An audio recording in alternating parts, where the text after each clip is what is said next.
Good afternoon, everyone. My name is Tim Cabot. I'm the president of Duralectra CHN. And what I'd like to try and do is to talk about some new things in the Anodic coating world, which you probably don't know about, and show how they're relevant to medical manufacturing. And specifically, we've been working on a new variant of Anodic coatings. It's a new category. And what we're doing is we're converting an amorphous coating into microcrystalline structures. To understand why that's important, we need to look at a performance map of a conventional Anodic coating. And what we see is that although it has a number of positive attributes, there are two areas where Anodic coatings are deficient. The first has to do with corrosion resistance, because the aluminum obviously is going to be very reactive, and it's going to easily corrode based on if there's a corrosive ion gets to the surface of the aluminum. And the second issue is that the amorphous coating isn't chemically stable. And where we see this most obviously is in Europe, where people are going to choose a finish for a case or a tray or some other medical delivery system which has to go through repeated cleaning cycles. And in Europe, they're going to use higher pH detergents. And so as a consequence of that, what they're finding is the Anodic coating dissolves pretty readily. And so in Europe, the solution to that is to use a more chemically stable metal, like a stainless steel or a titanium or a plastic. So that tells you, this map sort of tells you then where aluminum is used and where it can't be used.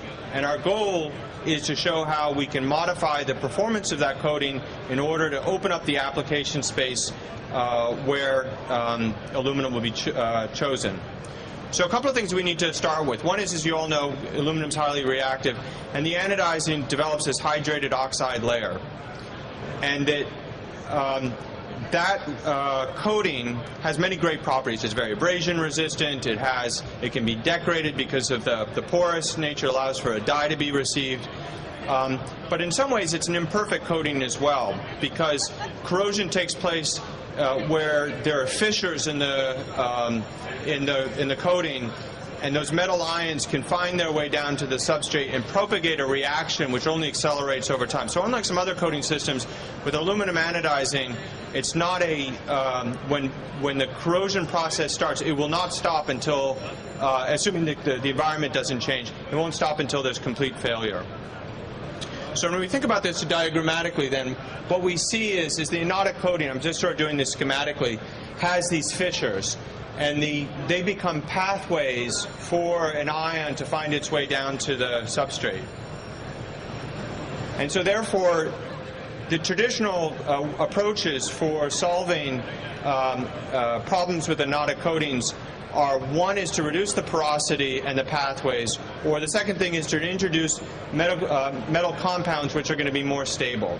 So these are the two strategies that have existed for 70 years, and there's really been nothing new in terms of technology in all of that time. And there are variants of this. People have introduced different sorts of metals. They've introduced different ways of being able to seal. But fundamentally, they've always been working in these two areas. And the problem is both of these have some positives, but they also have negatives. So on the one side is if you reduce porosity, you do that through hydrothermal sealing, precipitating sealing, or you can encapsulate. You can put a nylon, and you can create a perfect barrier over the substrate. And on increasing the chemical resistance, you can put in more chemical stable structures, or you can put in monomers and other things. But the problem is that the deficiencies are with the hydrothermal sealings is you have poor chemical stability. With the precipitating sealings, you're oftentimes putting something in which isn't RoHS compliant, which isn't a material which is going to be accepted in a medical world where the toxicology of the material is going to be important. And when you try and encapsulate, you have all the problems of delamination. And those then for introducing contaminants into the system.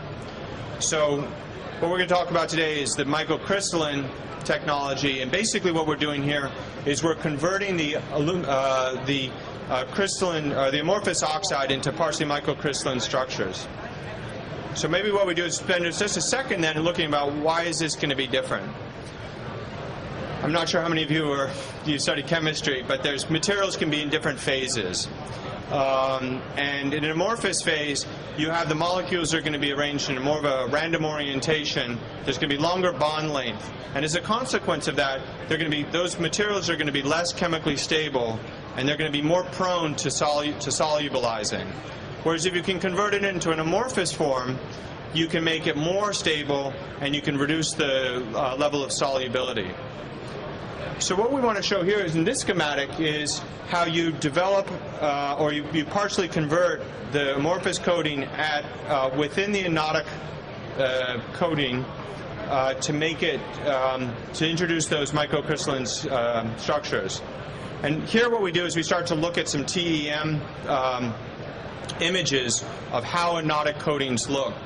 And below what you have is the typical columnar structure of an anodizing, and then in this transition layer is where you're doing your sealing, whether that's a precipitating sealing or a hydrothermal sealing. And just so you know, the bit on top is just an irradiant, is just for making the TM. It's an I can't remember what it's called, iridium, I think, seal. Anyway, when you go a higher level of magnification, you see the lattice fringes in the microcrystalline coating, which are characteristic of crystallinity. So this is sort of a scientific proof, as it were, that we've done something which has never been done before, which is to take an amorphous anodic coating and introduce microcrystalline structure to it. And as a consequence of that, let's see if this works. This is going to be a short video where we take the microlocks, which is the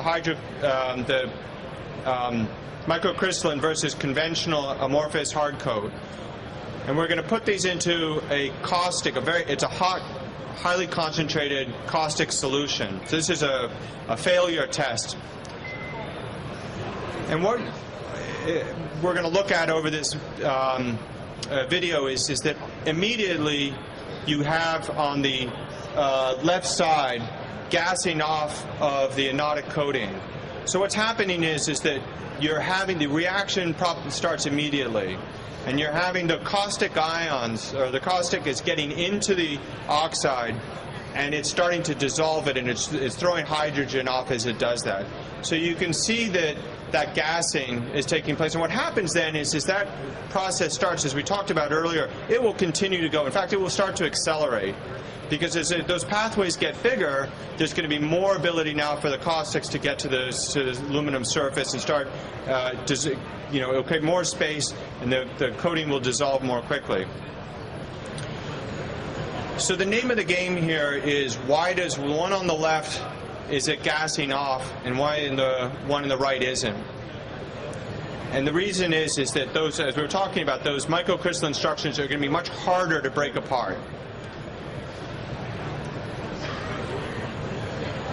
And so this video goes on for just a few moments, but what you see is that once the coating is compromised, there's nothing to stop now the complete failure of the coating. That it will go now until it's all stripped off. And in fact, this is a technique which is commonly used in the metal finishing world to remove the coating. Is if you anodize something and you want to get rid of it, what you do is you put it into a caustic tank. And you can see now it's very turbid.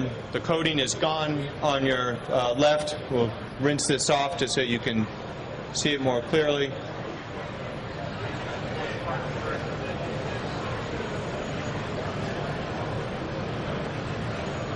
Oh, maybe they're going to go back in again.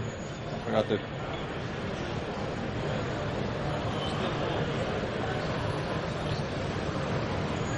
But once this coating dissolves, it's nothing to stop it. So what I want to talk about the application areas is that this is accelerating something that's happening in your washer disinfectors, or it's happening in an ultrasonic cleaner, or it's happening in other places where you're cleaning and disinfecting an aluminum part for a medical application. And so oftentimes what people say is if you're using something like, if you manufacture a case or a tray or a module or a fixturing device or something that's made out of aluminum, they'll say, well, we can't use it because the coating isn't going to persevere. So in a couple of minutes, what you're seeing then is how by changing the chemical stability of the coating, you can make something work versus making something that's going to fail. That's all it takes. So as you see, after 4 minutes, the conventional is completely stripped, and the Micro-Locks, for all intents and purposes, has its coating still on it.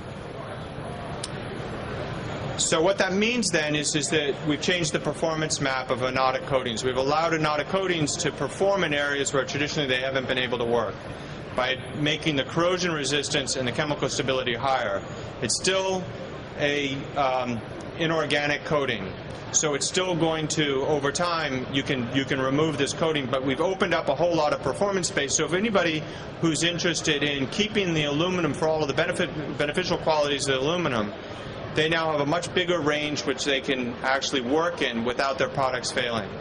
So some of the areas then where this is going to be relevant for the MD and M show are for people that make tools and instruments. All of those equipments have to be cleaned and disinfected between uses. Or cases and containerization, which is, as you all know, is an established trend, growing trend to replace just towel-wrapped equipment for orthopedic procedures primarily, and then all of the trays and modules, handles, and so forth, which are used for various procedures. So then, to quickly summarize, there's a new strategy. There's a new type of anodic coating. It's patented. There's nothing like it. It allows people to hold on to all the beneficial qualities of anodizing, but be able to have an anodic coating which is much more chemically stable. So it's marketed under Micro-Locks. There's a website called Micro-Locks. If you'd like to have any more information on it, please go there. Or I'd also be very much interested in answering any questions that you might have. Think about it and you would like to follow up, we're in booth 559. And thank you very much for your time.